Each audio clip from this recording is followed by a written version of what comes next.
질병 발생의 요소 중에서 우리 지난 시간에 병원체에 대해서 봤고요. 그 다음에 또 병원체가 들어가서 사는 장소를 뭐라고 그랬습니까? 병원소라고 했죠.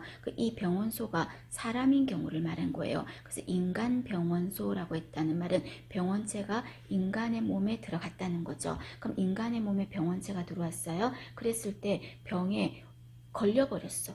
그럼 병에 걸린 사람을 뭐라고 합니까? 환자라고 하죠. 그래서 환자라는 거는 용어에서 무슨 말이다? 명백하게 질병에 걸려버린 거예요. 질병에 걸렸어요. 그럼 질병에 걸렸으니까 증상이 있을까 없을까? 증상을 드러내는 거죠. 증상을 드러내. 그래서 명백하게 질병에 이환이라는 말은 걸렸다는 거예요. 걸린 사람입니다. 그럼 걸렸으니까 증상을 드러내겠죠. 그거를 현성, 성격이 드러났다. 현성 감염자라고도 합니다. 증상을 드러내는 거죠. 코로나에 걸려서 코로나 환자 이런 말하면 그 환자는 기침도 하고 막 열도 나고 아픈 증상이 코로나의 증상이 드러나는 거죠. 그런 거를 환자라고 하겠습니다. 자, 그러면 모든 사람들이 병원체가 들어갔다 해서 다 증상을 드러내진 않아. 증상을 드러내면 환자야. 그럼 증상을 드러내지 않고 증세가 너무 가벼워서 증세가 거의 없어. 그런 사람을 뭐라고 한다? 무증상 감염자라고 하겠습니다. 그래서 우리가 코로나 시국에도 무증상 감염자가 많이 돌아다녀서 일파만파로 퍼뜨리고 있다. 예전에 그런 말 했었거든요. 무증상 감염자는 증세가 거의 없어요. 그래서 이것을 일명 증상을 드러내는 걸 현성이라고 했다면 증상을 드러내지 않은 감염자다. 그래서 불현성 감염자라고도 합니다. 무증상 감염자를 말하죠. 알아두시고, 그 다음에 세 번째는 보균자라는 게 있겠죠. 자, 여러분, 보균자라는 거는 말 그대로 증상은 없어요. 근데 균은 갖고 있을까 없을까? 병원체를 갖고 있어요. 그래서 병원체를 보유하고 있어요. 보균이니까 보유하고 이를 어떻게 한다? 배출도 합니다. 배출하면서 어떤 걸 일으킨다? 다른 사람한테 감염을 일으킬 위험이 있는 거죠. 위험을 가지고 있는 자, 그런 자를 보균자라고 하겠습니다. 균을 보균, 갖고 있으면서 배출하는 거야. 그러면서 감염을 다른 사람한테 일으킬 위험이 있는 거죠. 보균자입니다. 그럼 이 보균자에는 여러분 회복기 때 자기는 다 나아갈 때쯤 됐을 때 다른 사람한테 옮기면은 회복기 보균자라고 하고요. 또는 예를 들어서 잠복기 때 옮기면 그건 뭐라고 한다? 잠복기 보균자라고 하겠죠. 잠복기 때 자기는 증상을 드러내지 않는 시기 때 다른 사람한테 옮기면 잠복기 보균자. 그 다음에 자기가 다 나아갈 때쯤 됐을 때 옮기면 회복기 보균자 라고 해요. 자, 그런데 또 한 사람이 어떤 거 있냐면 병원체가 들어와서 증상은 없지만 균은 갖고 있어요. 병원체를 갖고 있어요. 그런데 아무렇지도 않아요.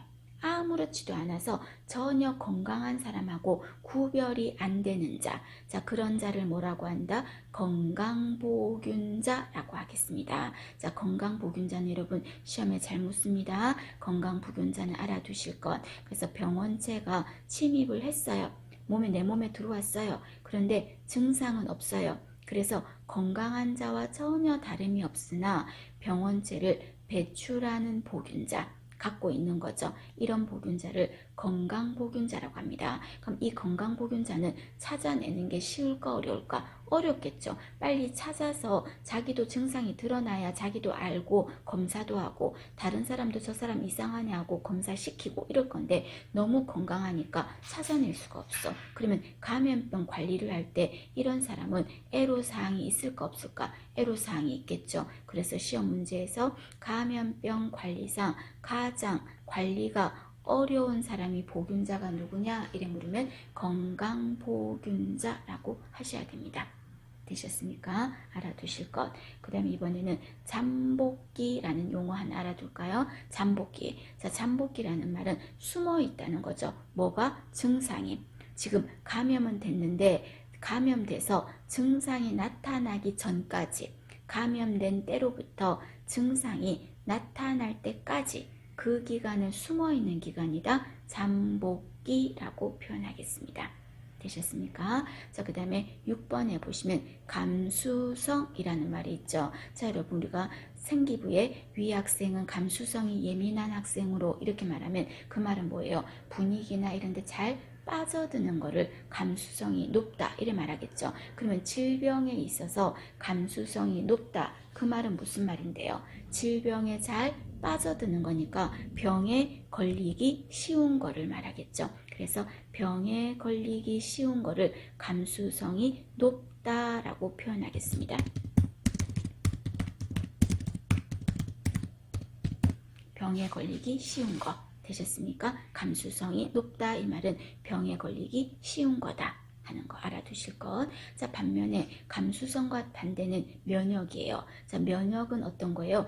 내 몸에 뭔가가 이물질이 들어왔을 때 알아채는 거야. 알아채고 이건 내 거 아닌데 하고 막아내는 거. 내 몸을 보호하려고 막아내는 작용을 뭐라고 한다? 보호하는 작용을 면역이라고 합니다. 감수성하고는 다른 거예요. 그럼 여러분, 건강한 사람은 내가 질병이 안 생기고 건강하다는 거는 어떤 거냐면, 감수성은 그 질병에 대해서 어떤 걸까요? 감수성은 낮고, 그죠? 감수성은 낮으니까 건강한 거야. 그 다음에 면역력은 그럼 어떨까?